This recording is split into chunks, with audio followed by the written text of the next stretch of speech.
Assalamualaikum warahmatullahi wabarakatuh. Selamat malam teman-teman semuanya. Terima kasih kehadiran pada malam hari ini. Kami kembali akan menyampaikan perkembangan terkait dengan kegiatan penyidikan dugaan korupsi di Kementerian Hukum dan HAM. Sebagaimana yang sudah kami sampaikan bahwa KPK sedang melakukan proses penyidikan dugaan korupsi dimaksud, dan tentu ketika naik proses penyidikan kami telah menetapkan beberapa pihak sebagai tersangka dan identitasnya kami akan sampaikan secara resmi pada saat penahanan para tersangka dimaksud. Malam hari ini KPK melakukan penahanan terhadap salah satu tersangka dan hadir malam hari ini pimpinan Pak Alek didampingi oleh Direktur Penyidikan yang akan menyampaikan beberapa poin perkembangan perkara dimaksud. Setelahnya, seperti biasa, silakan teman-teman kami beri kesempatan untuk bertanya terkait dengan perkara yang sedang kami selesaikan ini. Kita fokuskan terkait dengan perkara ini dulu ya, mengingat waktu dan kebetulan Pak Alex juga ada agenda lain yang harus segera segera datang ke acara dimaksud. Baik, kami silakan Pak Alex untuk membacakan poin-poin tersebut. Ya, oke. Terima kasih Mas Alif. Ya, sebagaimana teman-teman wartawan ketahui bahwa KPK telah menerima laporan dari masyarakat terkait dugaan adanya penerimaan gratifikasi oleh salah satu pejabat di Kementerian Hukum dan HAM. Nah, laporan tersebut diterima di Direktorat PLPM, kemudian dilakukan telaah, verifikasi terhadap pelapor, dan kemudian laporan tersebut setelah diyakini ada unsur tindak pidana korupsi kemudian disampaikan kepada Deputi Penindakan yang selanjutnya dilakukan penyelidikan.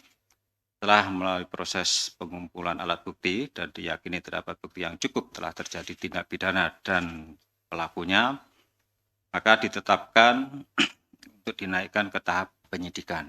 Pada hari ini kami akan mengumumkan para tersangka yang diduga telah melakukan tindak pidana korupsi.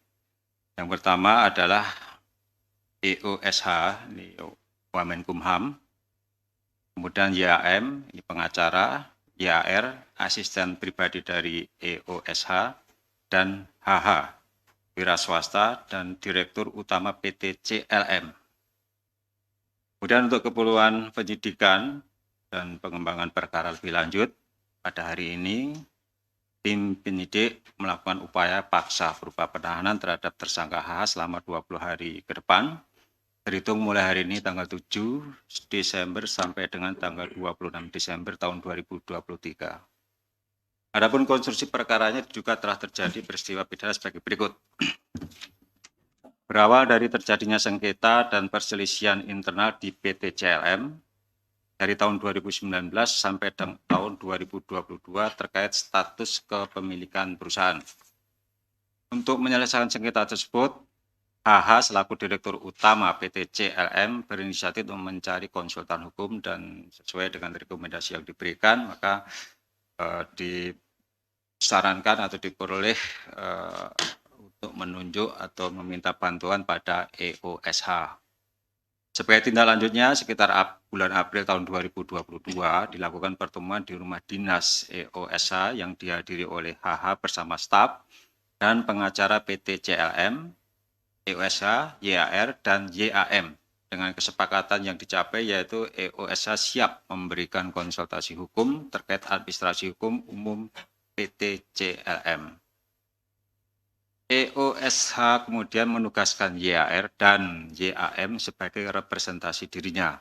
Besaran fee yang disepakati untuk diberikan HH kepada EOSH sejumlah sekitar 4 miliar rupiah.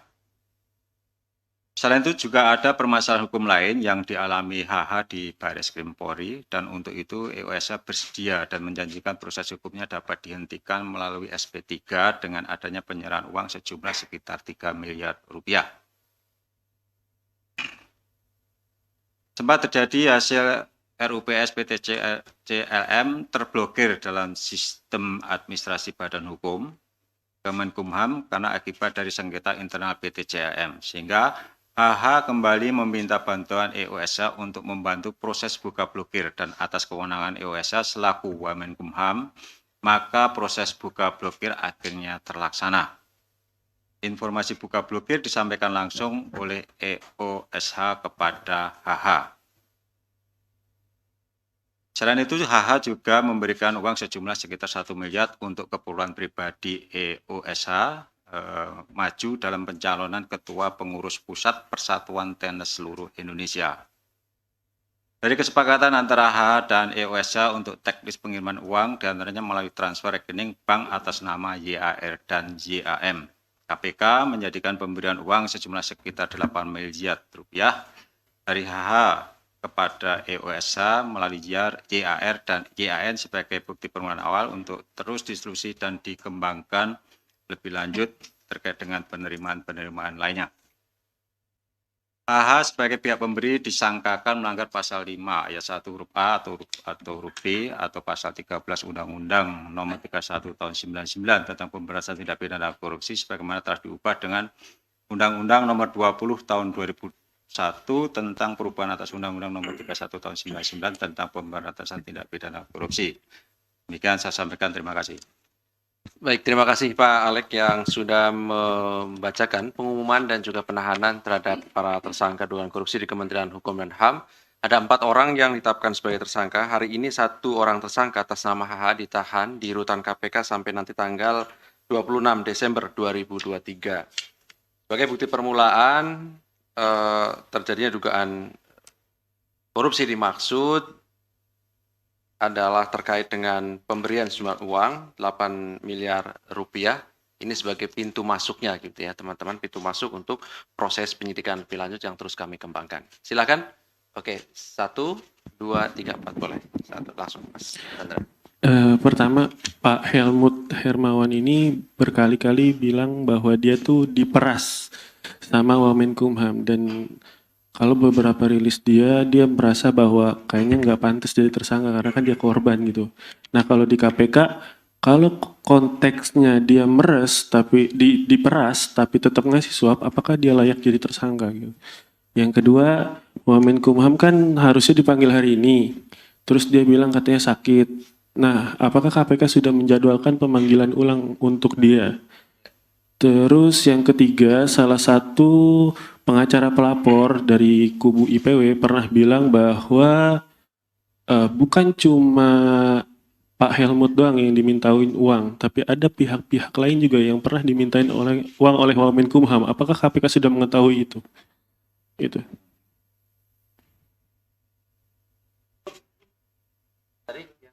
Oh ya, silakan. Selamat malam, Pak Alex, Pak Asep, dan juga Mas Ali. Saya Dani dari Bisnis Indonesia. Pertama, pertanyaan saya, tadi disebutkan dalam konstruksi perkara bahwa ada intervensi ya dari EOSH terkait dengan membuka blokir kalau nggak salah ya, yang untuk terkait dengan RUPS itu. Nah ini kan kalau nggak salah kan ini wewenangnya secara teknis ini kan di Dirjen AHU ya gitu. Nah ini apakah sudah ada rencana untuk memanggil Dirjen AHU gitu, dan juga mungkin bisa dijelaskan ini sepertinya bisa penyalahgunaan wewenang gitu ya. Nah terus yang kedua, ini kan di Stranas PK juga kan salah satu yang menjadi sorotan itu kan soal beneficial ownership ya, yang memang ini tuh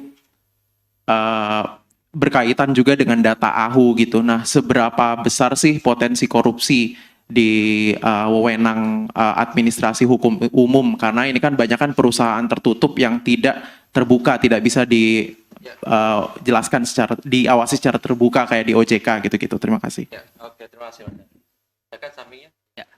Selamat malam Pak Alex, Pak Asep, dan Mas Ali. Saya Kamil dari Kompas.com Pak. Mau tanya, tadi di konstruksi perkara dijelaskan bahwa ex-Wamenkumham karena hari ini Presiden Jokowi sudah menandatangani pengundurannya, kita sudah bisa sebut mantan Wamenkumham, mengkondisikan proses blokir gitu Pak ya. Menambah tadi Dani, itu kan pasti di Direktorat Jenderal AHU Pak.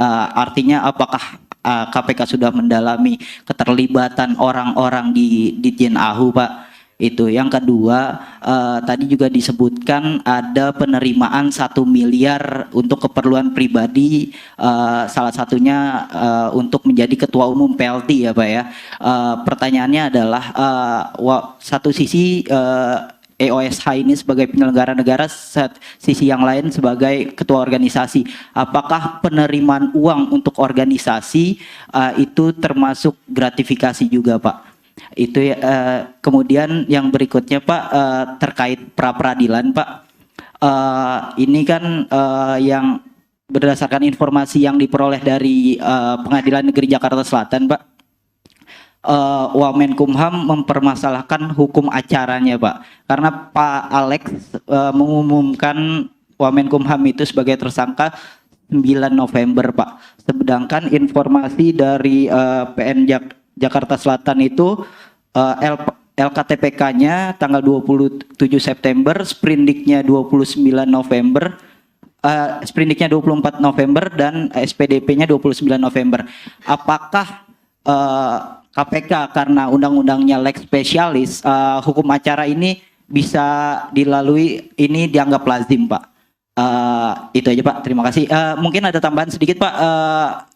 Asisten pribadi EOSH ini YAR dan pengacara ini YAM kan sudah diperiksa sebagai tersangka Pak ya.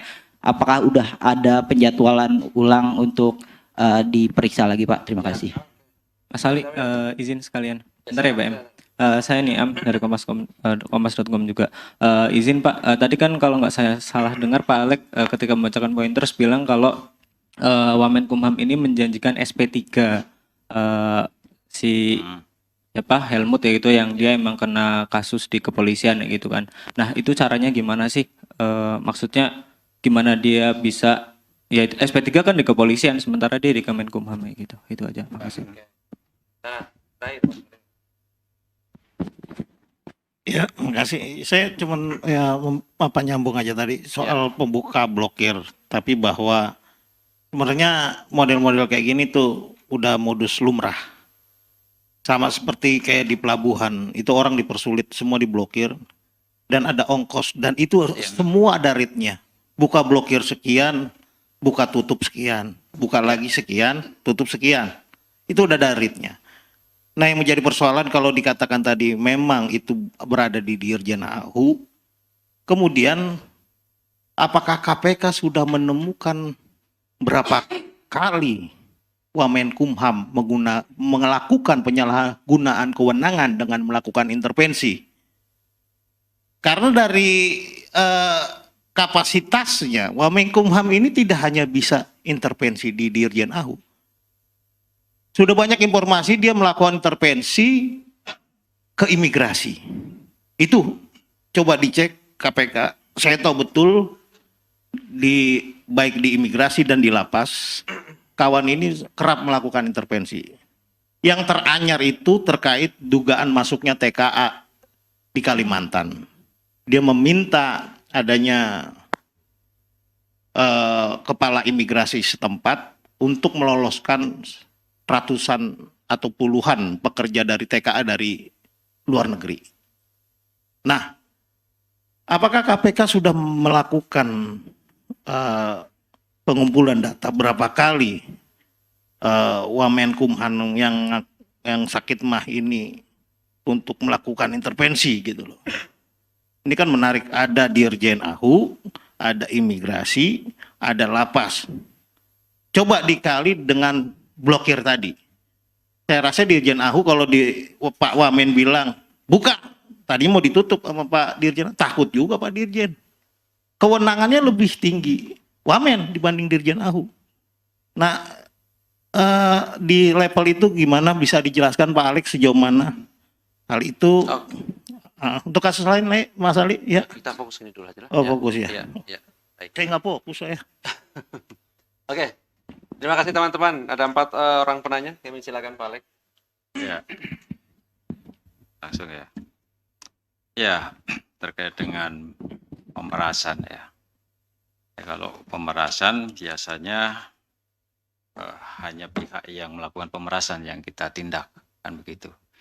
pengakuan dari tersangka bahwa yang bersangkutan diperas, mestinya harusnya segera lapor ya ke aparat penegak hukum, dan ya sedapat mungkin pastinya kan nggak usah diberikan kan begitu kalau dia merasa diperas. Tetapi kalau dia memberikan sesuatu yang kemudian dia juga mendapatkan manfaat, tadi sudah disampaikan bahwa dia ada sengketa terkait dengan kepemilikan perusahaan dan berusaha untuk mencari konsultan hukum yang bisa membantu ya, kemudian disarankan agar langsung berhubungan dengan EOSH, dan disitulah terjadi deal atau transaksi ya, kesepakatan terkait dengan pemberian uang ya, tadi sejumlah 4 miliar. Jadi ada apa ya, ada kesepakatan kan berarti di situ. Nah, kemudian terbukti juga di dalam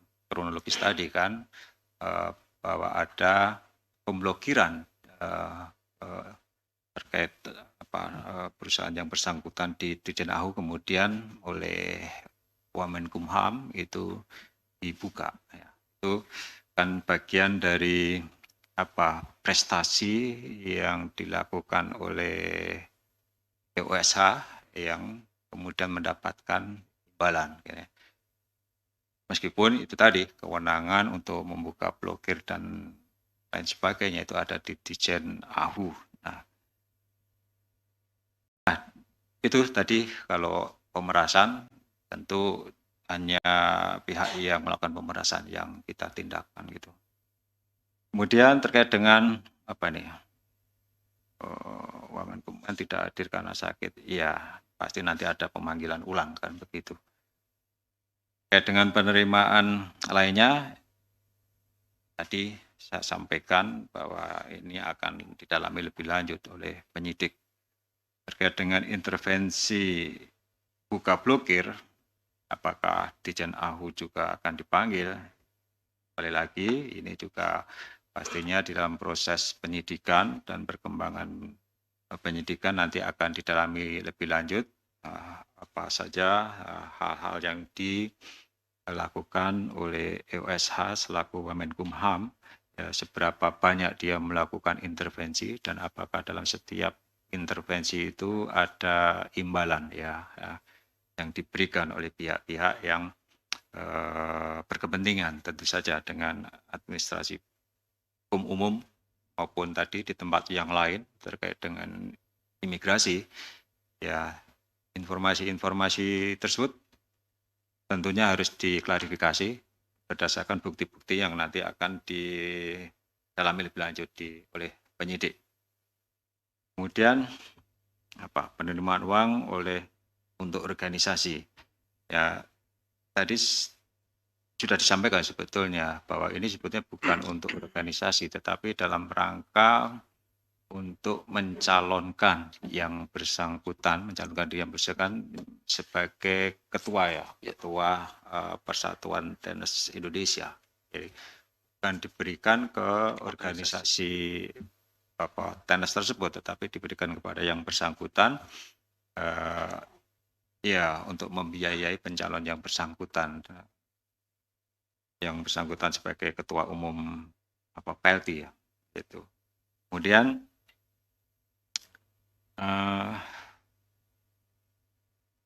terkait dengan pengumuman tersangka di KPK itu kan pada tahap penyelidikan, ketika expose dan diputuskan naik penyidikan sebetulnya sudah ada tersangkanya. Bahkan di periode pertama saya dulu sebelumnya, begitu selesai expose, diputuskan tersangka langsung diumumkan. Kan begitu dulu. Nah, tidak SOP atau sebetulnya nggak ada perubahan di dalam ketentuan itu. Cuma kebijakan sekarang untuk memberikan kepastian hukum kepada tersangka, maka kami hanya akan mengumumkan ketika dilakukan upaya paksa penahanan. Meskipun teman-teman sebetulnya sudah tahu ya, jauh sebelum kita umumkan secara resmi pun ya teman-teman sudah tahu para tersangka itu kan begitu. Jadi sebetulnya tidak ada, bahkan ya belakangan para pegiat anti korupsi termasuk para mantan pimpinan meminta supaya apa? Supaya kembali lagi seperti dulu. Ya, begitu ekspos selesai, pimpinan setuju naik penyidikan langsung diumumkan, gitu kan? Sekalipun mungkin sprindiknya belum terbit.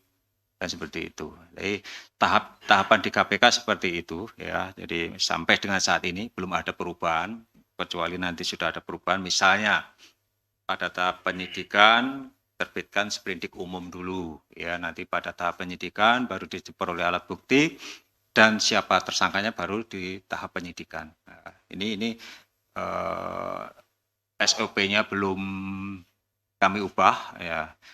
Ya, meskipun undang-undangnya berubah, dulu itu kenapa kita tetapkan tersangka pada tahap penyidikan, karena KPK tidak memiliki kewenangan untuk menerbitkan SP3. Jadi harus pada tahap penyelidikan itu sudah harus benar-benar kuat alat buktinya, supaya ketika naik penyidikan ya sudah harus berakhir sampai ke persidangan. Itu sampai sekarang masih dipakai mekanisme seperti itu. Jadi saya kira seseorang ditetapkan tersangka itu karena kecukupan alat bukti ya, dan untuk menetapkan siapa tersangkanya ya. Perbuatan pidananya ada, alat buktinya cukup, kemudian ditetapkan tersangka. Saya pikir itu mekanisme yang sejauh ini sampai dengan saat ini dipakai oleh KPK. Kemudian urusan SP3, kenapa bisa? Kenapa tidak bisa? Kan begitu kan, saya balik lagi, kenapa tidak bisa? Siapa aja bisa ngurus, kan gitu kan, asal punya duit, kan gitu kan. Sama aja kan, pengacara bisa mempengaruhi hakim. Kok bisa? Kan dia bukan yang memutuskan, yang memutuskan hakim. Bisa aja. Kan namanya juga barangkali kenal baik dengan pihak Barreskrim atau penyidiknya, bisa saja. Ya, dalam banyak kasus kan seperti itu, meskipun tidak punya kewenangan untuk menerbitkan SP3, tapi kalau dia punya link atau relasi atau hubungan baik dengan ya pihak-pihak yang berkepentingan, itu semuanya bisa, kan begitu. Inilah yang istilahnya mafia hukum atau apa kan, dan sebagainya kan seperti itu memang kejadiannya. Tidak saja orang-orang yang mempunyai kewenangan itu saja yang bisa mengatur, tetapi pihak di luar pun kadang-kadang dia bisa mengatur sepanjang itu tadi ada harga dan cocok ya sudah terjadilah di situ kan begitu. Jadi, kemudian terkait buka blokir run swap ya ini apapun namanya ya, membuka blokir ketika sebuah perusahaan diblokir aktenya atau apapun, praktis dia nggak bisa bekerja atau mengadakan kegiatan-kegiatan rapat umum pemegang saham, pengalian saham dan lain sebagainya pasti nggak bisa, dan itu pasti akan merugikan buat perusahaan. Nah, tentu saja ketika pembukaan blokir itu dilakukan dengan menyalahi aturan, ya disitulah kemudian terjadi transaksional ya, bisa dibuka asalkan saya bantu buka asalkan dan lain sebagainya ya.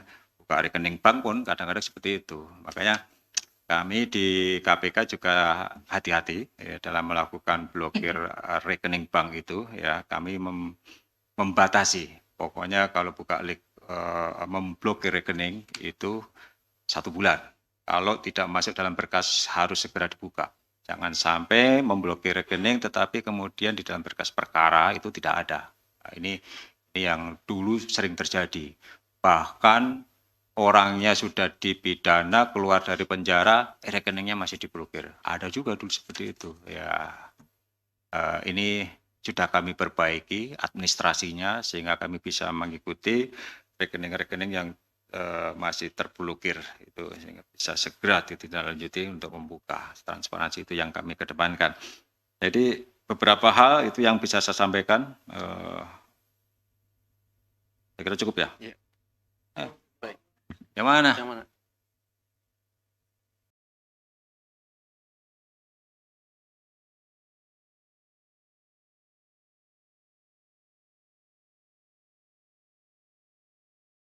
Baik.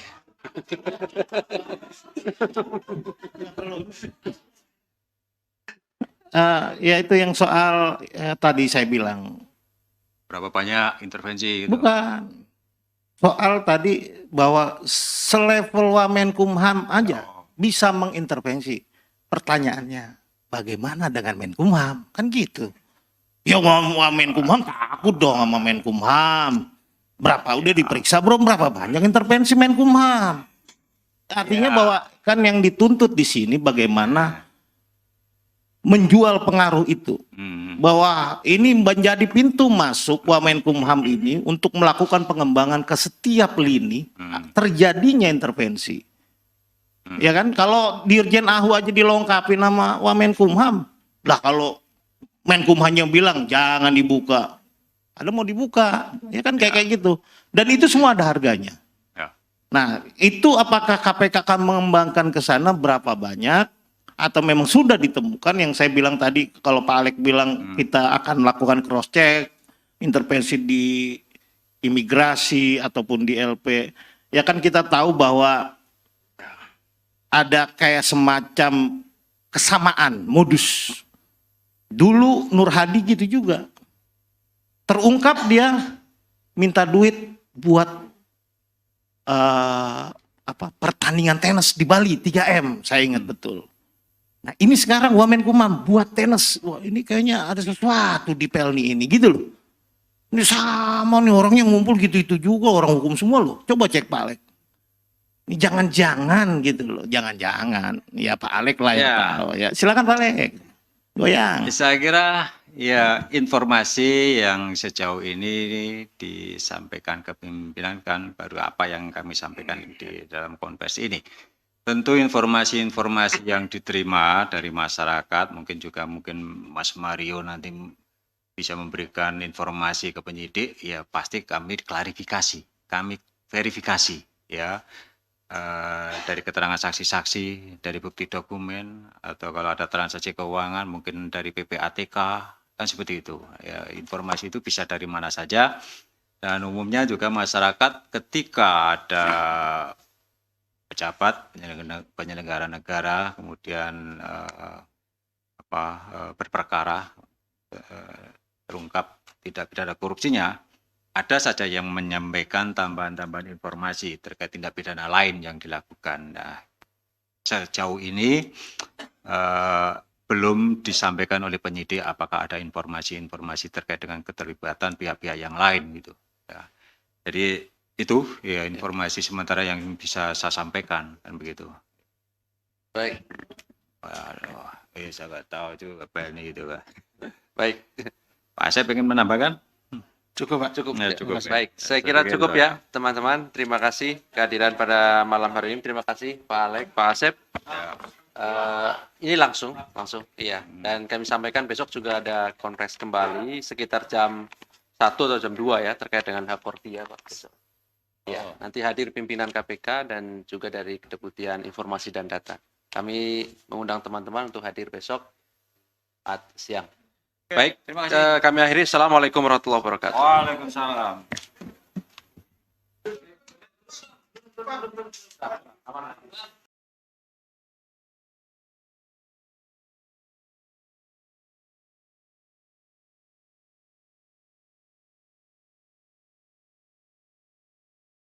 Beli-beli Histeria 12-12, jangan sampai nge-glow up. Kan promonya makin bejibun. Flash sale serba 12.000. Retur produk pasti gratis. Semua ori dan gratis. Kan promonya makin bejibun. Cek aja beli-beli Histeria 12-12. Bismillahirrahmanirrahim. Alhamdulillahilladzi أنزل على عبده الكتاب ولم يجعل له عوجا قيما لينذر بأسا شديدا من لدنه ويبشر المؤمنين الذين يعملون الصالحات أن لهم أجرا حسنا ماكثين فيه أبدا وينذر الذين قالوا اتخذ الله ولدا ما لهم به من علم